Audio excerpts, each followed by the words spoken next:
नमस्कार, मेरा नाम प्रशांत है और आप मेरे डिजिटल मंच खुद रंग पर।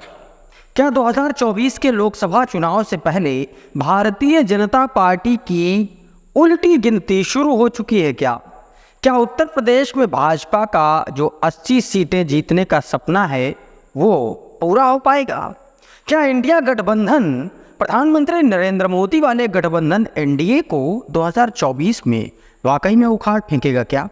दोस्तों, इस तरीके के तमाम सवाल यूपी की सियासत को लेकर उठने शुरू हो गए और ये सवाल क्यों उठ रहे हैं, इसके पीछे भी वजह है और वजह है घोसी विधानसभा के उपचुनाव का रिजल्ट। इस सीट पर समाजवादी पार्टी के प्रत्याशी सुधाकर सिंह ने भारतीय जनता पार्टी के प्रत्याशी दारा सिंह चौहान को एक बड़े अंतर से हरा दिया।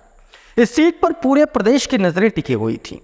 अगले साल होने वाले लोकसभा चुनाव से पहले इस सीट के उपचुनाव को एक लिटमस टेस्ट के तौर पर देखा जा रहा था। घोसी इसलिए भी खास थी क्योंकि यहां समाजवादी पार्टी से इस्तीफा देकर भाजपा में आए दारा सिंह चौहान चुनाव लड़ रहे थे। दारा सिंह के समर्थन में बीजेपी के बड़े नेताओं से लेकर एनडीए के कुनबे ने खूब मेहनत की। यहां तक कि सुभाषपा अध्यक्ष ओम प्रकाश राजभर तो घोसी में ही डेरा डाले रहे, लेकिन फिर भी दारा सिंह चौहान चुनाव जीत नहीं पाए।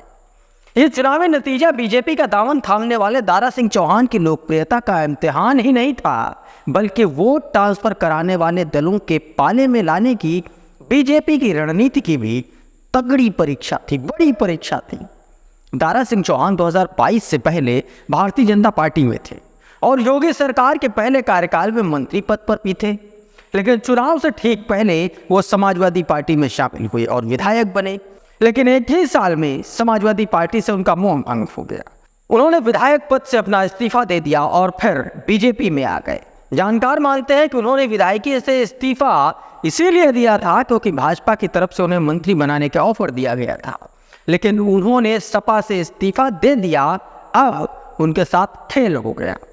सपा से जब उन्होंने इस्तीफा दिया था तो वो फुल कॉन्फिडेंस में थे कि अपनी सीट वो बचा ले जाएंगे, फिर से जीत लेंगे। यहाँ कौन हरा पाएगा, और यही कॉन्फिडेंस उनको ले डूबा। अब वो न मंत्री बन पाए और रही सही विधायकी भी चली गई। मतलब न घर के रहे और न ही घाट के। दूसरी तरफ दारा सिंह चौहान को हराने के बाद जहां इंडिया गठबंधन को संजीवनी मिल गई, वहीं भारतीय जनता पार्टी खौफ में नजर आ गई। क्यों? क्योंकि घोसी एक ऐसी सीट थी जहां दिल्ली तक के नेताओं की नजर थी।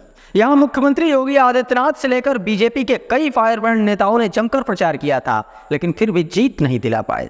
कहने को तो ये विधानसभा की सीट है, लेकिन 2024 के लोकसभा चुनाव से पहले मोदी के लिए ये एक बड़ा मैसेज है। अब इसका 2024 के चुनाव पर कितना असर पड़ेगा, ये तो 24 का जब रिजल्ट आएगा तब पता चलेगा। लेकिन सवाल ये है कि क्या दारा सिंह चौहान को लेना भारतीय जनता पार्टी को भारी पड़ गया?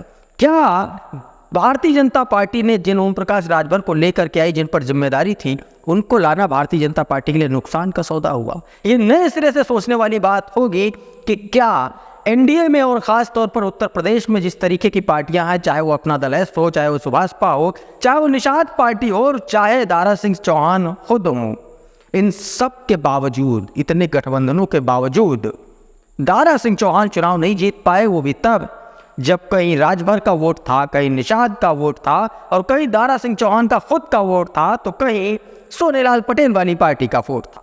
लेकिन बावजूद इसके दारा सिंह चौहान को जीत नहीं पाए। यानी कि ये कहीं ना कहीं 2024 से पहले एक बड़ा मैसेज है।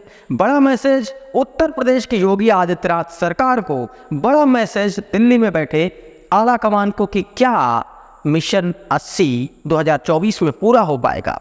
लेकिन आपको क्या लगता है कि क्या उत्तर प्रदेश में इंडिया गठबंधन 2024 में हावी हो जाएगा एनडीए पर? आप हमें कमेंट बॉक्स में लिखकर ज़रूर बताइए। ये वीडियो आपको कैसा लगा ये भी बताइए। ये वीडियो अगर आपको अच्छा लगा तो इसको लाइक और शेयर कर दीजिए। चैनल पर नए हैं तो सब्सक्राइब कर लीजिए और बेल आइकन ज़रूर दबा दीजिए ताकि इस तरीके के वीडियो आपको सबसे पहले मिले। आप ये वीडियो अगर आप हमारे फेसबुक पेज पर देख रहे हैं तो हमें फॉलो भी कर लीजिए, और अगर इस तरीके के और भी वीडियो आप चाहते हैं तो अपना सजेशन भी हमें हमारे कमेंट बॉक्स में लिख सकते हैं। बहुत बहुत धन्यवाद।